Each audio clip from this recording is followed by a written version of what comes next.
Una de las más importantes consecuencias de todo lo que veíamos en el vídeo anterior, cuando hablamos de la parte 5 de relatividad, referido a las transformaciones de Lorentz, llegamos a una conclusión que se revela como fundamental, ¿no? Y esa conclusión, dijimos que el valor de c, la velocidad de la luz, es absolutamente infranqueable, sea cual sea el sistema de referencia desde el que se mida. Esto ya había sido apuntado en los experimentos de Michelson, pero finalmente corroborado teóricamente a partir de los postulados de la teoría de la relatividad, ¿de acuerdo? Y de las transformaciones de Lorentz, donde llegamos a esa conclusión. Por tanto, partimos de que el valor de c es infranqueable, es decir, ningún objeto, ningún cuerpo se podría mover a una velocidad superior a la de la luz. Bien, pero claro, esto implica ahora que tengamos que, igual que hemos tenido que reformular, por decirlo de alguna manera, toda la cinemática, adaptándola a la relatividad, vamos a tener que reformular los principios de dinámica, básicamente. Por una sencilla razón. Todo el mundo tiene en mente, cuando se habla de fuerza, pues todo el mundo tiene en mente la expresión fuerza igual a masa por aceleración, ¿de acuerdo? Y aceleración, la rapidez con que varió la velocidad. Bien, esto viene a significar que si uno, imaginad, estuviésemos aplicando una fuerza durante un tiempo indeterminado para un cuerpo de masa m, supuestamente invariable, ¿de acuerdo? Eso significaría que entonces estaríamos dotando una aceleración constante a ese cuerpo y por tanto su velocidad estaría incrementándose durante un tiempo indeterminado. ¿Hasta cuándo? En teoría, según las leyes de la dinámica de Newton, no hay un límite, es decir, podría alcanzarse una velocidad, bueno, la que fuera. Pero hemos visto ayer que hay un valor límite de c. Y esto implica que entonces tendremos que reformular, digamos, esa idea. Fijaos que la clave a la respuesta no hay que irse muy lejos. Si nos vamos a la propia segunda ley de Newton, ahí podemos empezar a encontrar la clave a la respuesta. Es decir, ¿qué ocurre o qué puede ocurrir cuando un cuerpo no puede superar ya un determinado valor de velocidad? Entonces, fijaos, retomemos un poco cómo era la definición de la segunda ley de Newton. ¿Os acordáis que recalcábamos que la segunda ley de Newton no es la formulita de F igual a m por a, sino que en realidad la definición de fuerza o de la intensidad de una interacción en realidad es la rapidez con que varía el momento lineal de un cuerpo, ¿de acuerdo? Esa es la verdadera formulación de la segunda ley de Newton, la rapidez con que varía el momento lineal de un cuerpo. Teniendo en cuenta que el momento lineal de un cuerpo es el producto de su masa por su velocidad, pues entonces, si desarrollamos esta derivada,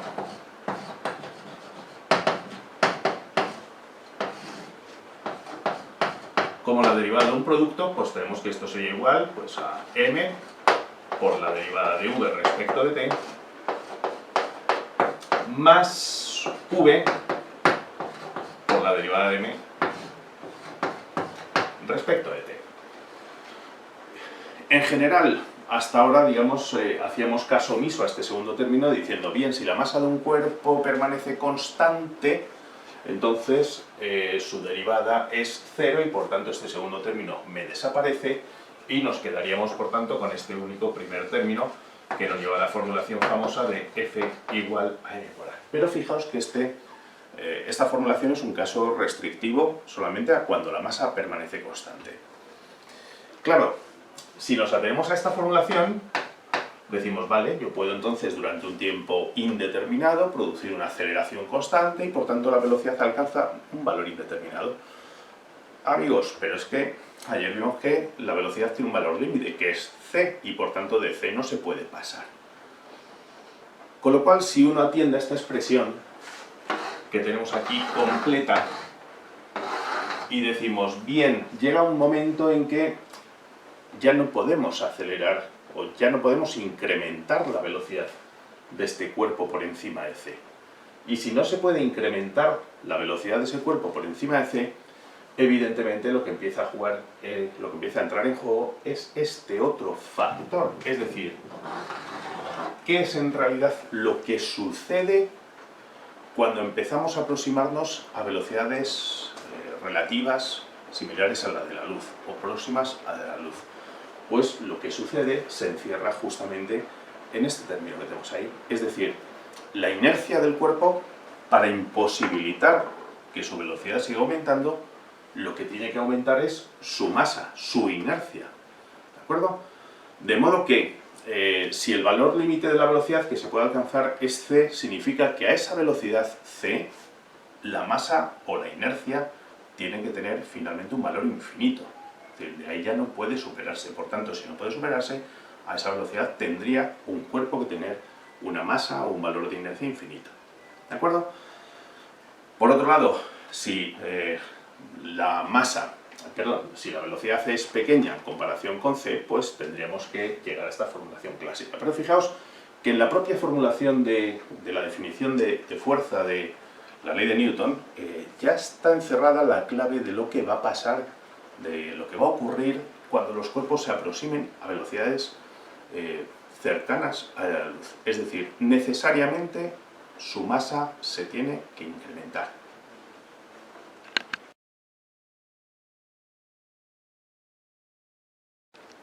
Entonces esto nos lleva a concluir que la masa tiene que variar. La masa va a variar a medida que nos aproximemos a valores de velocidad cercanos a la de la luz. ¿De acuerdo? ¿En qué condiciones o cómo tiene que variar esa masa? Bueno, de momento sabemos que esa masa tiene que cumplir una serie de condiciones, ¿no? Debemos tener en cuenta que si V tiende a C, entonces la masa tiene que tender a un valor infinito. ¿De acuerdo? Y por otra parte, si V es mucho menor que C, esa masa tendrá que valer lo que consideraríamos la masa en reposo, ¿vale? Que lo vamos a titular como m sub 0.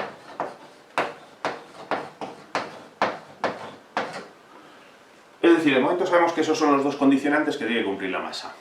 Si la velocidad es baja, nos tiene que dar la masa en reposo, la que conseguimos, por ejemplo, pues pesar o medir en cualquier tipo de experimento, ya sea con una balanza o ya sea de otra manera, la que sea, ¿vale? Nos tiene que dar la masa en reposo. Pero si la velocidad se aproxima a la de la luz, pues tiene que darnos una masa infinita.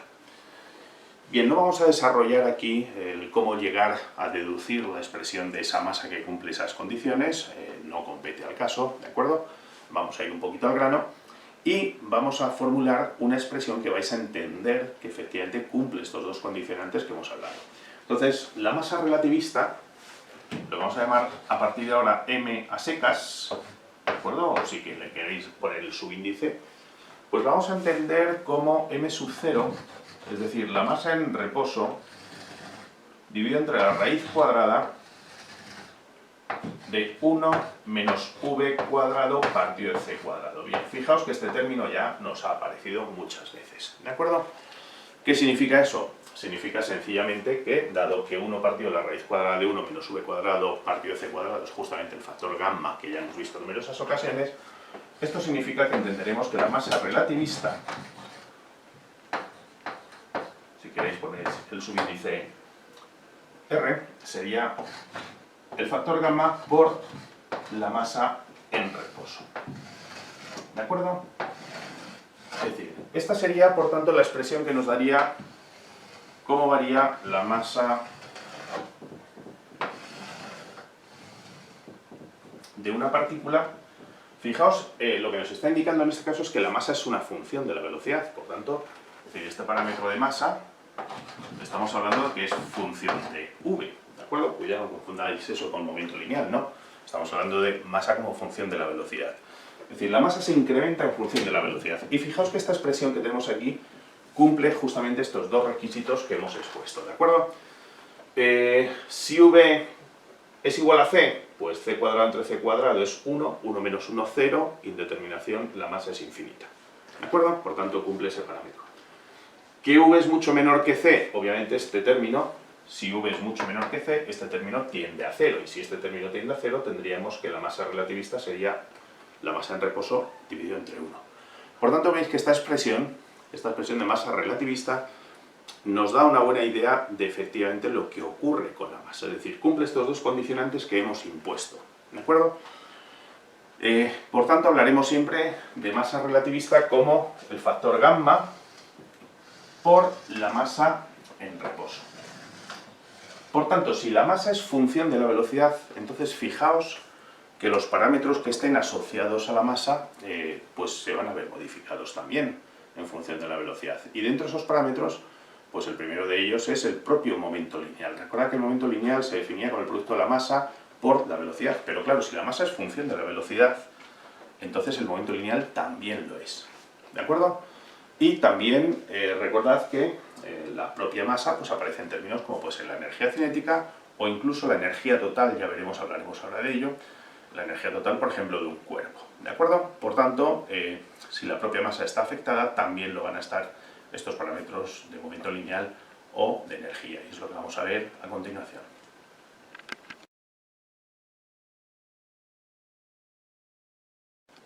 Bueno, pues podemos definir entonces el momento lineal relativista a partir precisamente de la definición de masa relativista que hemos dado. Por tanto, el momento lineal relativista, referido a un sistema de referencia respecto al cual una partícula o un cuerpo se mueve con velocidad v, en ese caso ese momento lineal relativista será, por tanto, la masa relativista por su velocidad. Es decir, que en nuestro caso sería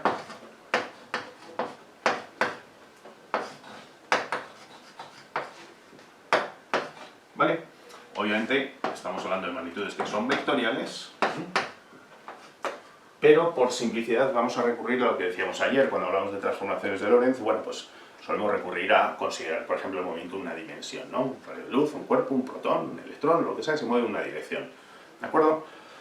Y elegiremos, digamos, como esa dirección, pues generalmente la dirección X. Por tanto, a la hora de traducir esto al módulo, directamente hablaremos de que el momento lineal relativista para esa partícula sería gamma por m sub 0 y por v. ¿De acuerdo? Es decir, cuando hablemos, por tanto, de momento lineal relativista, esto sería justamente lo que tendríamos que definir. V es habitual expresarlo en términos de fracción de la velocidad de la luz. Es decir, generalmente V se suele expresar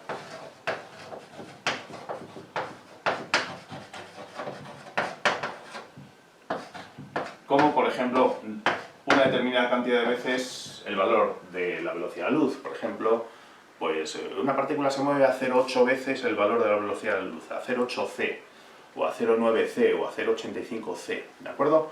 Por tanto, es habitual que representemos la velocidad como ese factor en función de la velocidad de la luz. Por tanto, a partir de ahí simplemente introduciríamos ese valor de la luz, de la velocidad, perdón, y obtendríamos el valor del momento lineal. Luego vamos a hacer algún tipo de ejercicios para aclarar un poquito esto y sobre todo vamos a aclarar esto porque las unidades que utilizamos, por ejemplo, cuando hablamos de, digamos, esto tiene interés, obviamente no tiene ningún interés en cuerpos macroscópicos, porque los cuerpos macroscópicos no se mueven a velocidades próximas a la de la luz, ¿vale? Obviamente esto tiene interés pues, para partículas elementales o para partículas del tipo protón, electrón, u otras, muones, lo que sea, que se mueven a velocidades próximas a la de la luz. Y entonces, para este tipo de partículas, vamos a ver cuáles son las unidades más versátiles, las unidades más adecuadas, porque es evidente que el kilogramo metro por segundo se nos queda excesivamente grande para este tipo de cometidos, y hablaremos después entonces de cuáles son esas unidades que vamos a utilizar para el momento lineal o para, como vamos a ver ahora, la energía de un cuerpo. ¿De acuerdo? Pero como veis, la reformulación de momento lineal simplemente nos conduciría pues, a esta expresión donde hemos sustituido la masa por la masa relativista. Hacer una salvedad, insisto en que estamos hablando con respecto a un determinado sistema de referencia. Ayer veíamos transformaciones de Lorentz y obviamente, por supuesto, también los valores de momento lineal estarían sometidos a ese tipo de transformaciones de un sistema a otro, pero digamos esos son cometidos que ahora escapan un poquito. Vamos a intentar simplificar al máximo entendiendo que estamos midiendo la velocidad respecto de un determinado sistema de referencia y por tanto no vamos a hablar de cómo traduciríamos el momento lineal a otro sistema de referencia S' o prima que se mueve a una velocidad X o lo que sea respecto al anterior, ¿vale? Lo vamos a dejar así, nos vamos a referir a un único sistema de referencia y bueno, pues esta sería la expresión para el momento lineal. ¿De acuerdo? Volveremos sobre ella en breve. Bueno, la pregunta que surge ahora es, hemos hablado del momento lineal relativista, hemos hablado de masa relativista ¿Y realmente tenemos alguna prueba de que esto es así? Es decir, ¿realmente tenemos pruebas de que cambia la masa con la velocidad, de que la masa aumenta? ¿Tenemos algún tipo de prueba experimental? Hoy en día, desde luego, tenemos muchas, numerosas pruebas. Fijaos que los propios aceleradores de partículas, evidentemente, tienen todo esto en cuenta, si no, estaríamos... no estaríamos haciendo la física del siglo XXI que ya se está haciendo, ¿de acuerdo? Por tanto, hay muchas pruebas experimentales. Hay una, incluso, que los primeros resultados datan de allá por 1907 y luego ya se fueron refinando por 1915, 1940, 1970, etcétera, etcétera. A lo largo del siglo XX, pues según se avanzaban en energías en los aceleradores, pues se podían medir. Vosotros sabéis una manera de medir, por ejemplo, el momento lineal perfectamente de una partícula, ¿no? Si recordamos el tema de campo magnético, pues recordaréis que cuando una partícula cargada penetra en un campo magnético de valor B, supongamos una partícula cargada como puede ser un electrón o puede ser un protón, con una carga determinada, su radio venía determinado, esto no hace falta que... con el producto entre su momento lineal, el momento lineal con el que entra, dividido entre el producto de la carga por el campo magnético, ¿de acuerdo? Por tanto, dispositivos tales como, por ejemplo, cámaras de burbujas que permitían, digamos, hacer una trazada de las partículas cargadas que dejaban una traza en esa cámara de burbujas, podían permitir hacer cálculos sobre cuál es el radio curvatura de una partícula y de ahí deducir, a partir del radio curvatura, pues cuál es ese momento lineal. Evidentemente, el momento lineal se ve afectado, como hemos visto, por el aumento de masa relativista. No solamente por el aumento de velocidad, pero como la velocidad llega a un momento en que ya hay un límite que no se puede sobrepasar, a partir de ahí lo que entra en juego sería la masa. Bien, pues experimentos de este tipo, que han sido llevados a cabo del siglo XX, han conducido, por ejemplo, a ver que efectivamente la masa de un electrón, o el momento lineal de un electrón, obedece a esa variación que hemos predicho de la masa relativista. Es decir, si uno representa la masa, por ejemplo,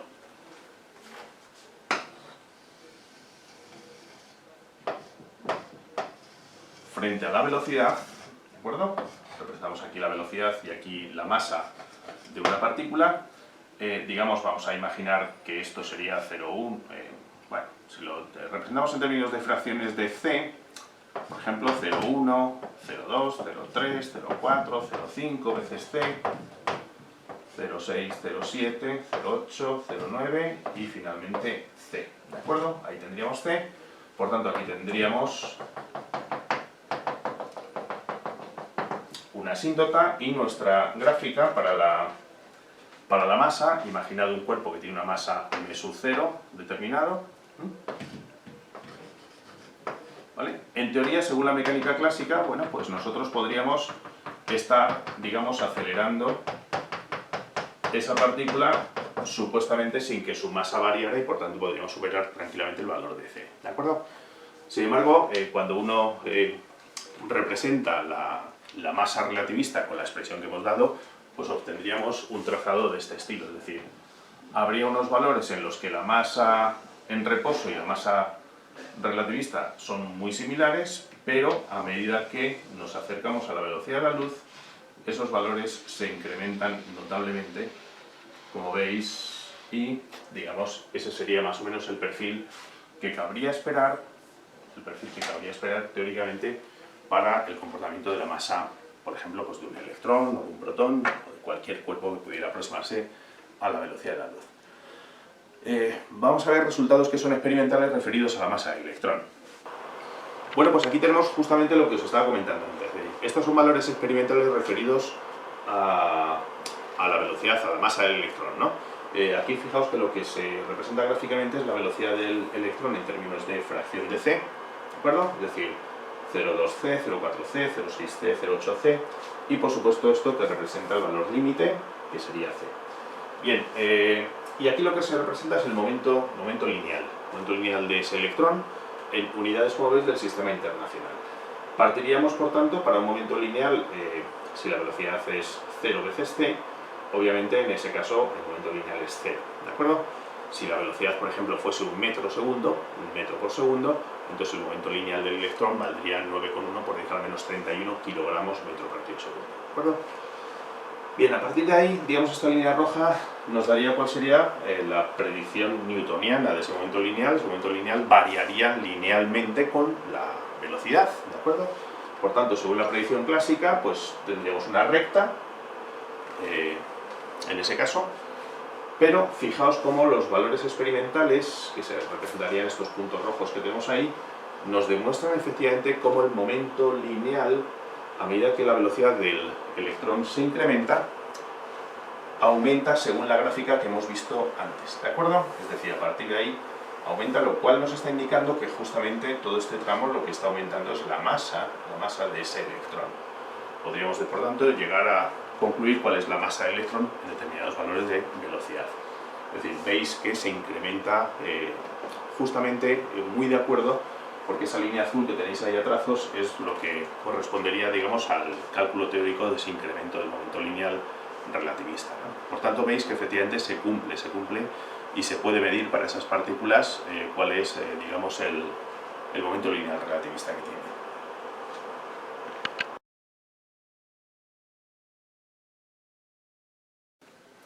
Bueno, pues vamos a pasar a hablar ya del propio concepto de energía. Hemos dicho que tenemos que someter a revisión pues, el propio concepto del momento lineal y también el concepto de energía. ¿Por qué el concepto de energía?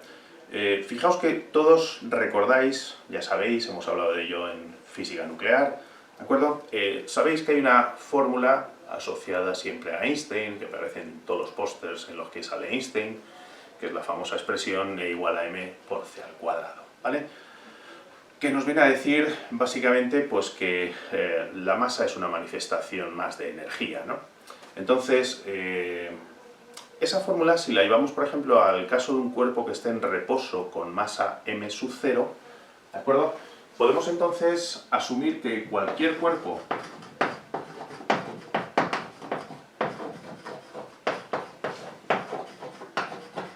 de masa, que vamos a diferenciar ahora claramente, porque hemos visto que la masa es una variable de la velocidad, eso es una función, perdón, una función de la variable v, ¿de acuerdo? Entonces, si la masa es una función de la velocidad, evidentemente cuando hablamos de cualquier cuerpo de masa, pues tendremos que especificar si estamos hablando de su masa en reposo o de su masa no en reposo. Entonces vamos a considerar de masa en reposo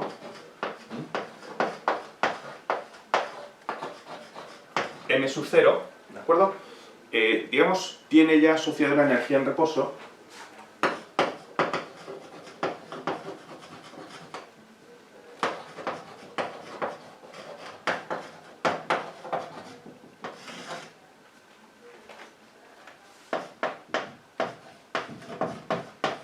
energía que vamos a llamar en reposo, E sub 0, y dicho valor de E sub 0, como bien sabemos, pues vendría dado por el producto de su masa en reposo por c cuadrado, ¿de acuerdo?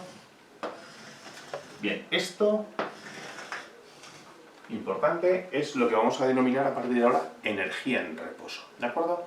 El valor de la masa en reposo por c al cuadrado. Entonces, esto, insisto, lo llamaremos energía en reposo.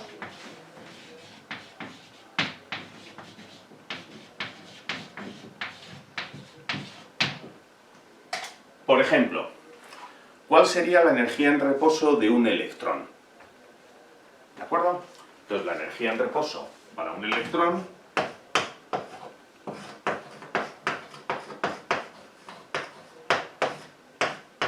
sería su masa en reposo, que sería 9,1 por 10 a la menos 31 kilogramos.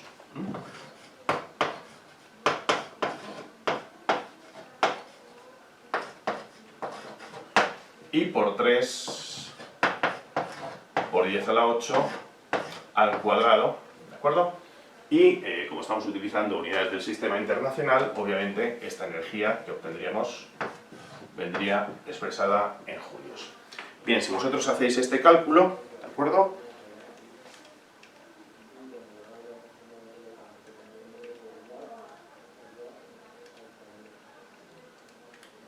Os sale, digamos, 8,19 por 10 a la menos 14 julios.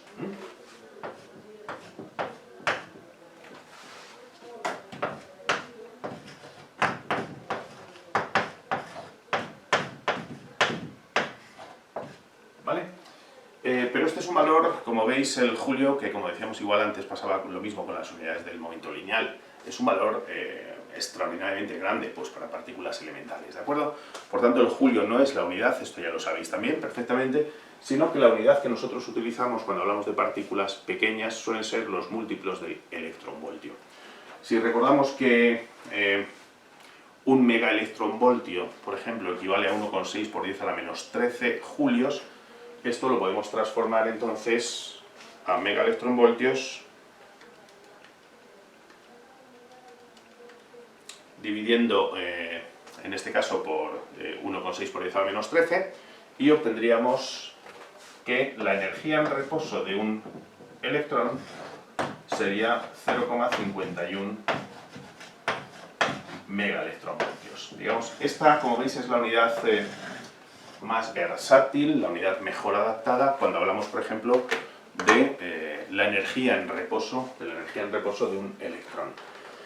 Fijaos porque luego vamos a hablar de unidades tanto de masa como de momento lineal como de energía. De momento veis que cuando hablamos de energías de partículas pequeñas estamos hablando siempre de múltiplos del electronvoltio, ya sean megas, ya sean gigas o ya sean teraelectronvoltios. En este caso, por tanto, diremos que la energía de un electrón en reposo, la energía asociada a la energía en reposo de un electrón, sería de 0,51 megaelectronvoltios. ¿De acuerdo? Ahora bien, esta energía en reposo, evidentemente, se ve alterada cuando ese cuerpo lo aceleramos. Un electrón no es lo mismo que esté en reposo a que se esté moviendo, según hemos visto en la gráfica de antes, a velocidades, por ejemplo, cercanas a la luz. Su masa se incrementa y si se incrementa su masa, evidentemente, también se incrementa su energía total. Por tanto, a medida que nosotros aceleramos un electrón y lo vamos aproximando a velocidades que pueden ser próximas a la de la luz, su energía total se incrementa. ¿Y cómo se incrementa? Pues se incrementa del modo que hemos visto que se incrementa su masa. Por tanto, la energía total, en este caso, vamos a denominarla ya a cualquier velocidad, es decir, a velocidades que tienden a aproximarse a valores cercanos a la velocidad de la luz, esa energía total, ¿de acuerdo?, vendrá dado por la masa relativista que tenga y por c cuadrado. Puesto que hemos dicho que la masa relativista, en este caso vamos a llamarlo si queréis mr, esa masa relativista se relaciona con la masa en reposo por el factor gamma, entonces diremos que la energía total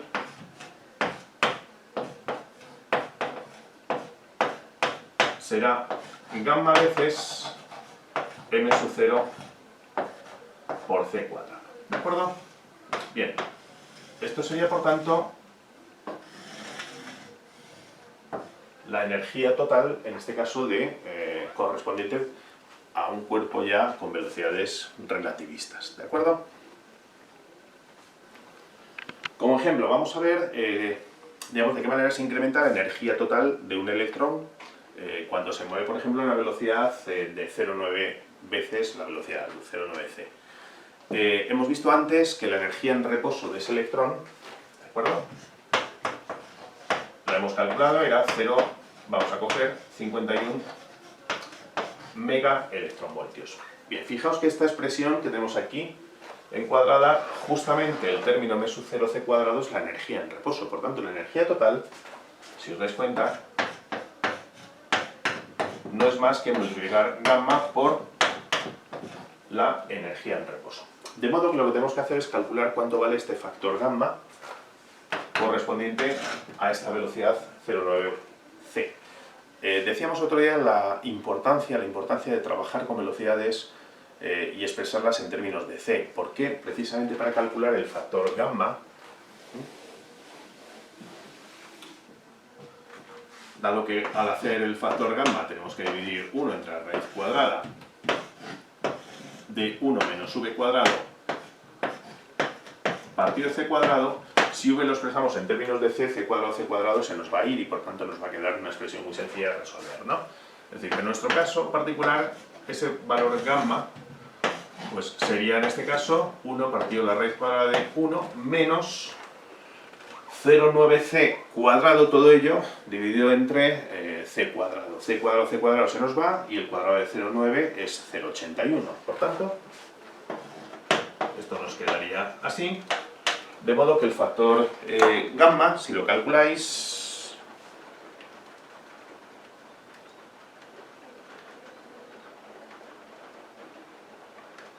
resultaría ser de 2,29 en este caso. ¿De acuerdo? Recordad que gamma no tiene unidades. Vale, pues por tanto, la energía que correspondería a un electrón que se moviera a esa velocidad, esa energía del electrón, esa energía total, hemos dicho que sería gamma por la energía en reposo, y dado que la energía en reposo hemos dicho que sería 0,51, pues ahora su energía sería, en este caso, de 1,17 megaelectronvoltios. Es decir, fijaos que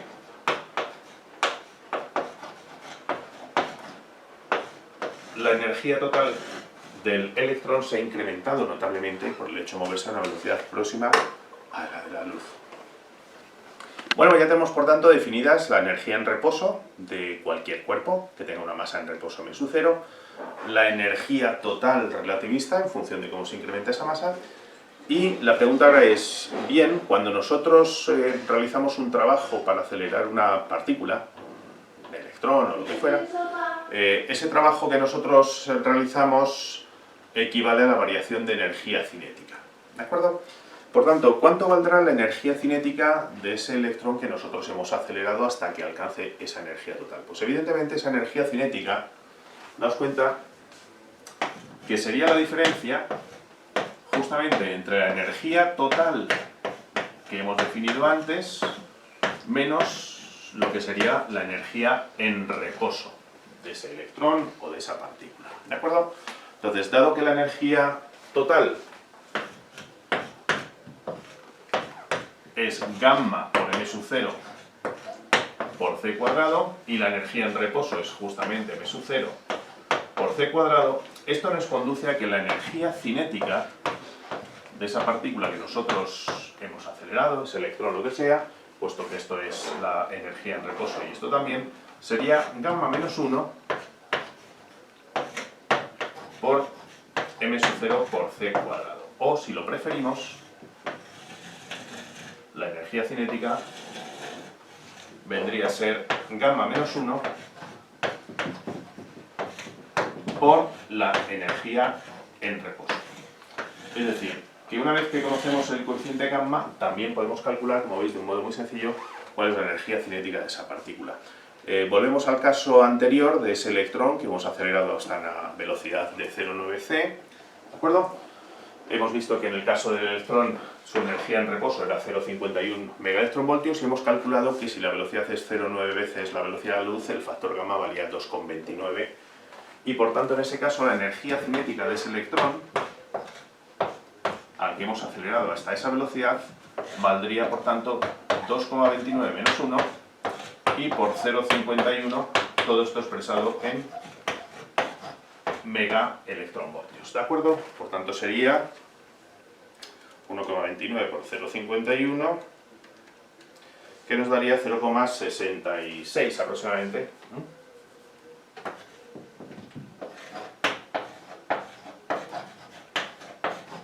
Megaelectronvoltios. Bien, esa sería, por ejemplo, en este caso, la energía cinética que alcanzaría ese electrón, que por tanto de alguna manera nos mediría qué trabajo que hemos realizado para, digamos, acelerar el electrón hasta alcanzar esa velocidad de 0,9 veces c. ¿De acuerdo? Resumiendo por tanto los términos referidos a energía, ¿de acuerdo? Para que no se nos olviden. Decimos, todo cuerpo, por el hecho de tener masa, tiene ya una energía en reposo.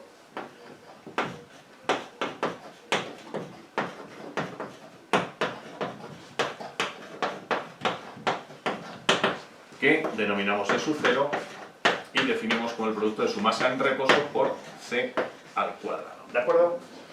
Cuando un cuerpo es acelerado a velocidades cercanas a la luz, su energía cambia y dado que su masa cambia, su energía también lo hace y en consecuencia su energía total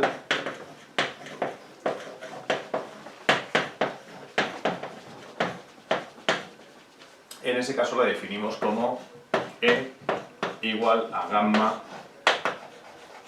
por m sub 0 c cuadrado, o mejor aún, E sería igual a gamma por E sub 0. ¿De acuerdo? Por tanto, esto nos da una idea de cuál es la energía total frente a la energía en reposo, y la diferencia de estos dos valores es, como acabamos de decir, lo que nos daría la energía cinética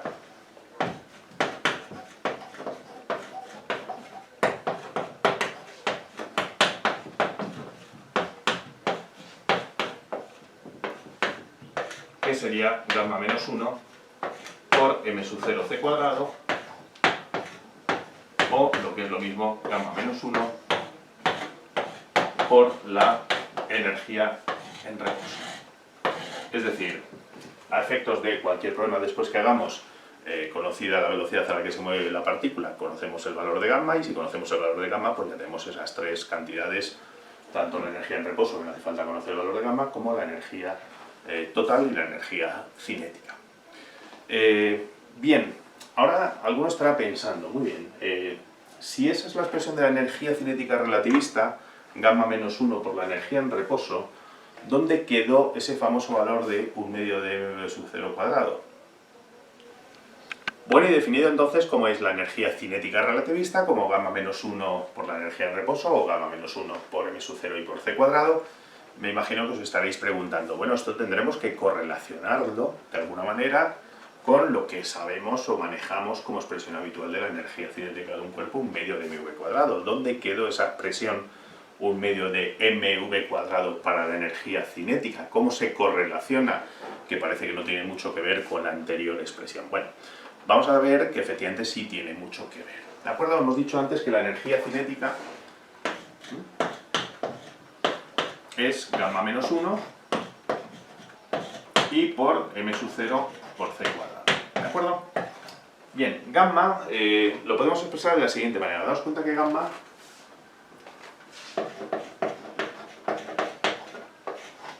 es la inversa de la raíz cuadrada de 1 menos v cuadrado partido c cuadrado. Por tanto, lo vamos a expresar como 1 menos v cuadrado partido c cuadrado elevado a menos 1/2. Y me imagino que todos recordaréis cómo se desarrolla en serie un binomio de Newton. ¿Os acordáis del desarrollo en serie de un binomio de Newton? Del término a más b elevado a n, ¿de acuerdo?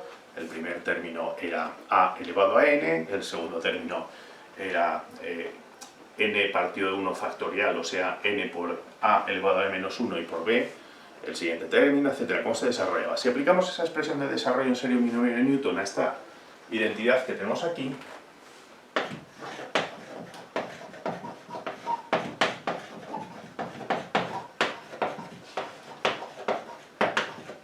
es un bonito ejercicio que podéis hacer, ¿de acuerdo? Si desarrollamos en serie, este factor 1 menos v cuadrado partido de c cuadrado elevado a menos 1/2, bien, pues el primer término del desarrollo obviamente es 1, el siguiente término del desarrollo sería menos 1/2 por menos, por tanto nos queda más 1/2 de v cuadrado partido de c cuadrado.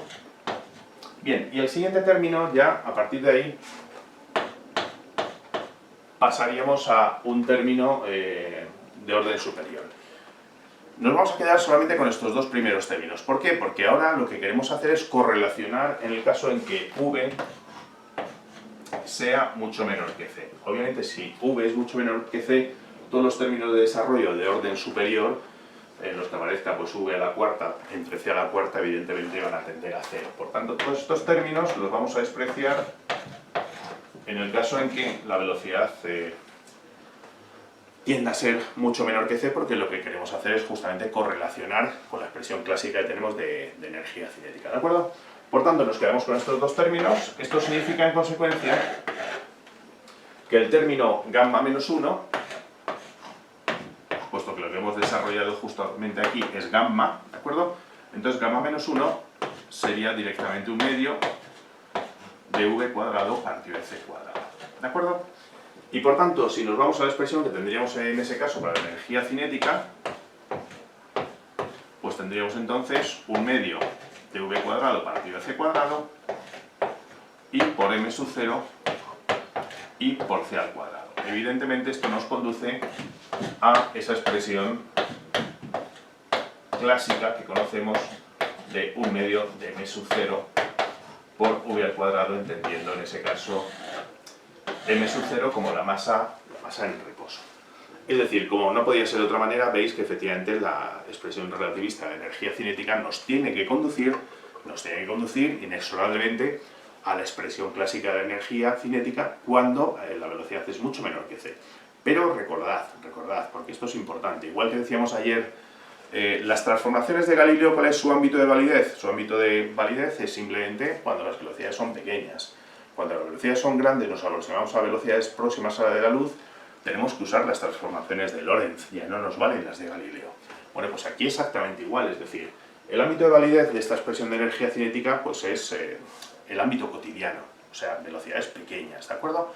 Pero cuando hablamos ya de velocidades grandes, tenemos entonces que tener en cuenta que esa masa en reposo ya no existe, ya no es tal, es una masa variable en función de la velocidad y que por tanto la expresión que nos daría la energía cinética de un cuerpo que se mueve a velocidades próximas a la luz sería esta que tenéis aquí.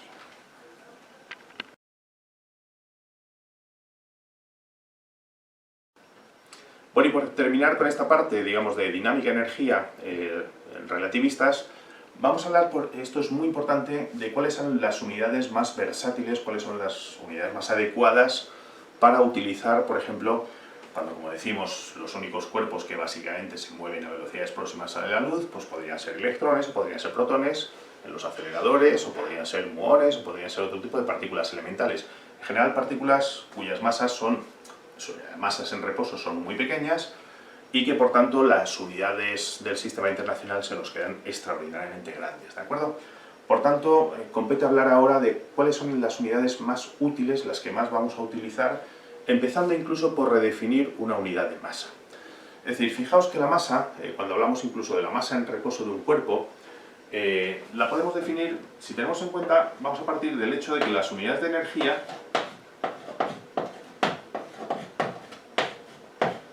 como habéis visto en los ejemplos anteriores que hemos ido poniendo, las unidades de energía siempre las referimos en términos de múltiplos del electronvoltio, ¿de acuerdo? Es decir, que por tanto vamos a utilizar múltiplos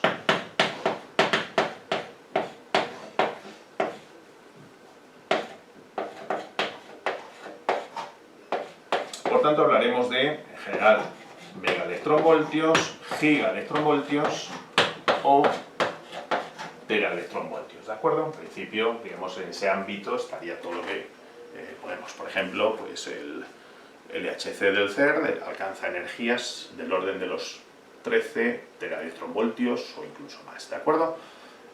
Por tanto, hasta ahí, digamos, vamos a intentar limitar lo que serían nuestros múltiplos. Hemos visto antes que la energía en reposo de un electrón la podemos expresar como 0,51 megaelectronvoltios. Vale, si tenemos en cuenta, por tanto, que cuando hablamos de unidades de masa,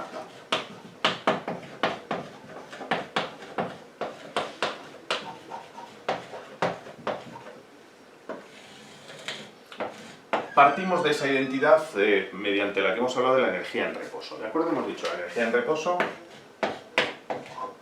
sería la masa en reposo por c cuadrado. Bien, de aquí podemos, por tanto, inferir que la masa en reposo de un cuerpo sería el cociente entre su energía en reposo y c cuadrado. Vale, pues justamente esto nos da una pauta para definir unidades de masa en términos de partículas elementales, ¿no? Entonces, precisamente las unidades de masa que vamos a definir son unidades de energía tal cual dividido entre c cuadrado. Es decir, entonces la unidad de masa va a ser, digamos, pues, por ejemplo, pongamos por caso megaelectronvoltios partido c cuadrado o gigaelectronvoltios partido c cuadrado,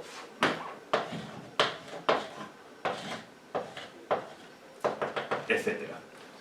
Por ejemplo, en el caso que hemos dicho antes, ¿cuál es la masa de un electrón en reposo? Bien, la masa de un electrón en reposo en el sistema internacional diríamos que es 9,1 por 10 a la menos 31 kilogramos, ¿de acuerdo? Entonces, por ejemplo,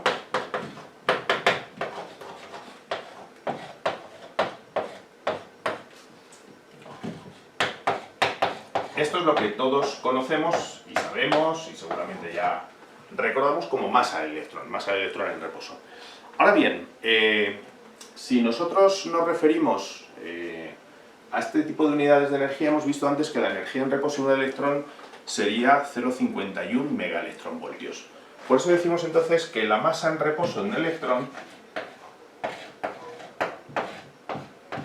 es de 0,51 megaelectronvoltios partido de C cuadrado. Es decir, este es el valor, porque como veis es un valor mucho más versátil que el kilogramo, es lo que nosotros conocemos como el valor de lo que sería la energía en reposo, perdón, la masa en reposo de un electrón. ¿De acuerdo? Por tanto diremos, la masa en reposo de un electrón sería 0,51 megaelectronvoltios partido de C cuadrado. Es decir, que esta unidad es la unidad que nosotros vamos a utilizar precisamente cuando hablemos de unidades de energía en este ámbito de partículas elementales. Megaelectronvoltios partido de C cuadrado o bien gigaelectronvoltios partido de C cuadrado, dependiendo de cuál sea la masa en reposo de una partícula. ¿De acuerdo? Y en cuanto a las unidades del momento lineal, pues vamos a utilizar también otro tipo de unidades que no son las del sistema internacional. ¿De acuerdo?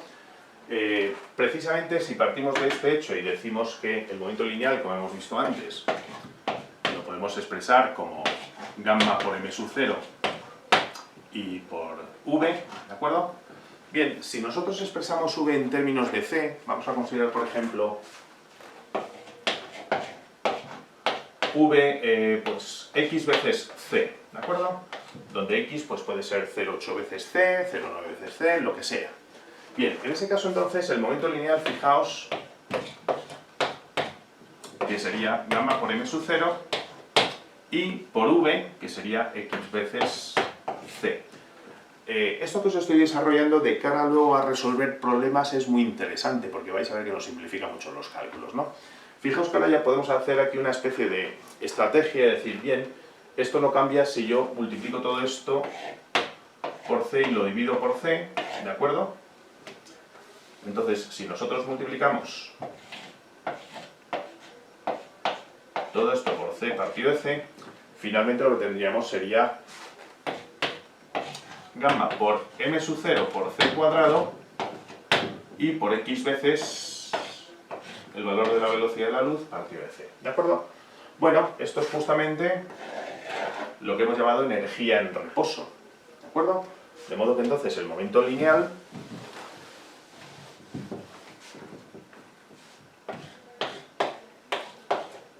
como veis lo podemos expresar como gamma por la energía en reposo de esa partícula y por x partido de c. Bien, esto partido de c lo que hacemos es incorporarlo a la propia unidad y de hecho entonces fijaos que las unidades de momento lineal serán unidades de energía partido de c. Por tanto, cuando hablamos de unidad de momento lineal,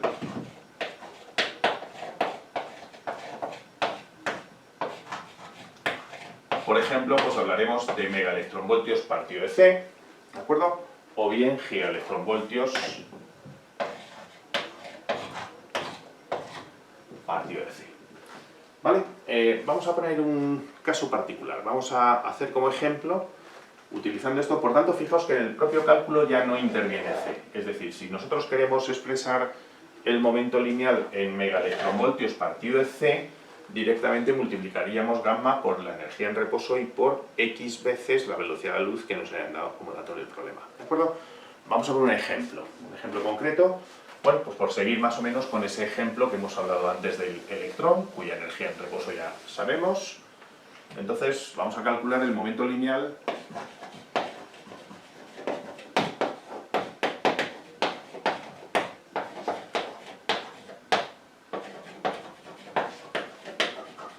de un momento lineal que se mueve a una velocidad, vamos a suponer, v igual a 0,9 veces c, que creo que es el cálculo que hemos hecho antes, donde finalmente recordáis que gamma salía 2,29, ¿no? Si no me equivoco, o si mal no recuerdo, es lo que hemos hecho antes. Bien, por tanto, el momento lineal de este electrón, como veis, sería simplemente multiplicar el factor gamma por, en este caso, la energía en reposo, ¿de acuerdo? Esta es la expresión que utilizaríamos, y este factor x, en este caso, sería 0,9 veces c. ¿De acuerdo? Por tanto, si lo multiplicamos esto por 0,9 y lo expresamos en consecuencia en megaelectronvoltios partido de C, es decir, ese sería el resultado que obtendríamos para el momento lineal del electrón. Por tanto, como la energía en reposo del electrón hemos dicho antes que era 0,51 megaelectronvoltios, si lo multiplicamos todo esto por 9, estaríamos expresando el momento lineal del electrón, insisto, en esas unidades. Muy importante, por tanto, que tengamos en presente que esas son las unidades en que vamos a expresarlo, ¿de acuerdo? Esto nos daría, en consecuencia, 2,29 por 0,51 y por 0,9, pues nos daría 1,051 o 1,05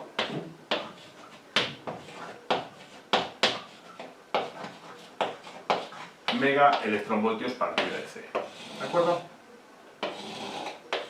Ese sería, por tanto, el momento lineal para el electrón.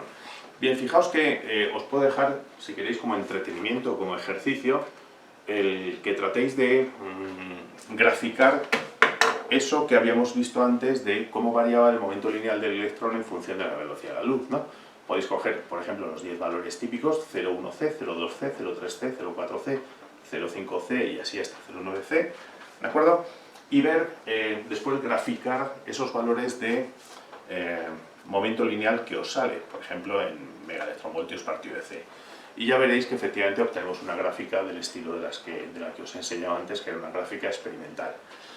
Fijaos, esto implica, por tanto, que la variación del momento lineal, ya sabéis lo que eso significa, a efectos de, por ejemplo, cuál es el radio de curvatura descrito por esa partícula cuando entra en un campo magnético a una cierta velocidad. Entonces, precisamente, midiendo esa traza y midiendo su radio de curvatura es como podemos inferir cuál es el momento lineal de esa partícula. En resumidas cuentas, y con esto, digamos ya, toda esta parte de dinámica y energía relativista pues quedaría ya cerrada. Esta es una parte muy importante, es una parte fundamental a efectos de cálculos, en general en cualquier problema que se os puede pedir, o en la BAU, lo que sea. Bueno, pues esto, digamos, es una parte muy fundamental de este tema. Resumiendo lo que acabamos de ver, recordad que unidades de masa, desde el punto de vista de partículas elementales, vamos a utilizar múltiplos de electronvoltio partido de C cuadrado. Es decir, las unidades de masa las expresaremos en megaelectronvoltios partido de C cuadrado o gigaelectronvoltios partido de C cuadrado. ¿De acuerdo? Unidades de momento lineal, pues megaelectronvoltios partido de C o gigaelectronvoltios partido de C. Esa es la unidad que vamos a utilizar para el momento lineal. Y por supuesto unidades de energía, pues megaelectronvoltios, gigaelectronvoltios o teraelectronvoltios. Vamos a hacer, si queréis, por acabar, y más que nada pues por clarificar todo esto que acabamos de ver, pues hacemos un problema, ¿de acuerdo? Entonces, imaginad la siguiente situación. Supongamos un problema que nos dice, como el que tenemos aquí en el libro, un mesón pi neutro, tiene una energía en reposo de 135 megaelectronvoltios y se mueve a una velocidad de 0,85 C. ¿De acuerdo? Vamos a ir anotando esos datos.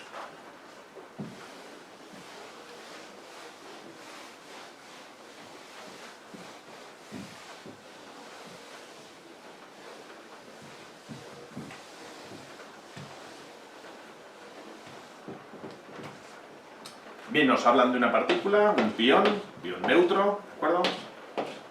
Cuya, en este caso, nos dicen que la energía en reposo es de 135 megaelectronvoltios, es decir, nos están dando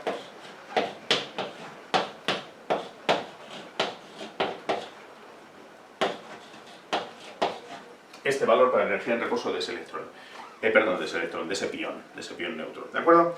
Y nos comentan que se mueve a una velocidad de 0,85 C. Nos piden que determinemos su energía total, su energía cinética, así como su momento lineal, ¿de acuerdo? Y la velocidad, por tanto, es 0,85 C. Bien, hemos visto que para determinar las tres cuestiones que nos plantea el problema, ya sea la energía total, la energía cinética y el momento lineal, necesitamos conocer el valor de gamma, ¿de acuerdo? Entonces lo primero que hacemos cuando tenemos un problema de este tipo, bueno, pues vamos a calcular directamente cuál es el valor de gamma. Bien, gamma ya sabemos, por tanto,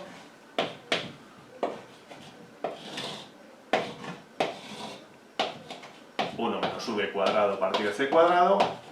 Por tanto, si consideramos 0,85 al cuadrado por c cuadrado, pues al final lo que tenemos que hacer es 0,85 elevarlo al cuadrado. Se lo restamos a 1, hacemos la raíz y hallamos la inversa y tenemos el valor de gamma, que sería 1,89, ¿vale? Vamos a poner 1,89 como factor gamma para este problema, ¿de acuerdo? A partir de ahí nos piden en primer lugar cuál es su energía total. Bien, pues sabemos que su energía total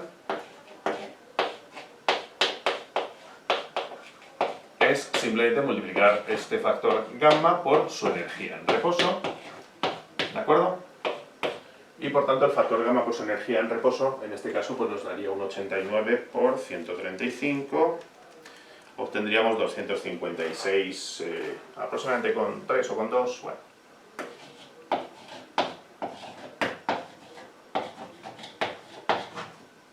Aproximadamente mega electronvoltios. Bien, esta sería la energía total de esa partícula, ¿de acuerdo? Su momento lineal total.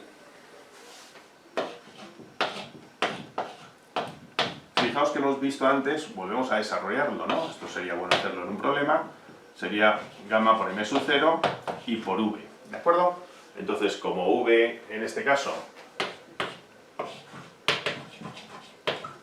sería 0,85c, pues lo que decíamos antes, perdón, 0,85c, lo que decíamos antes, si lo queremos expresar en megaelectronvoltios partido de c, en ese tipo de unidades, pues lo que hacemos es multiplicar todo esto por c partido de c, ¿no? Y lo podemos expresar, por tanto, como p igual a gamma por m sub 0 por c cuadrado y por 0,85 partido de c. Insisto que ese valor de c no aparece en los cálculos, simplemente aparece en la unidad correspondiente, ¿de acuerdo?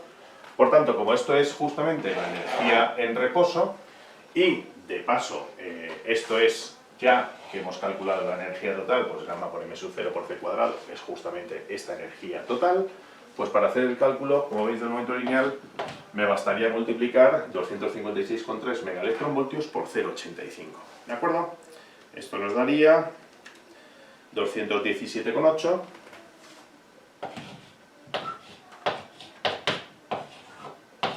megaelectronvoltios partido de c. Insisto en que no nos olvidemos de poner en el resultado megaelectronvoltios partido de c como valor de ese momento lineal, ¿de acuerdo? Y por último, su energía cinética, en este caso,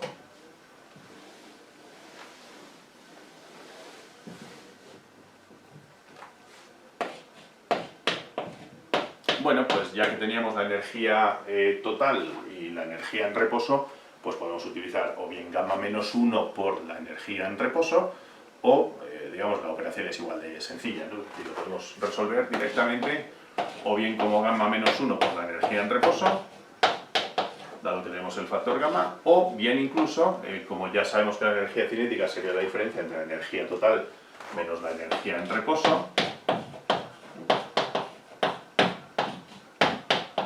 Bien, por cualquiera de los dos procedimientos, el que nos sea más útil, pues obtenemos ya lo que sería la energía en reposo era 135, pues si restamos 256,3 menos 135, obtendremos 121,3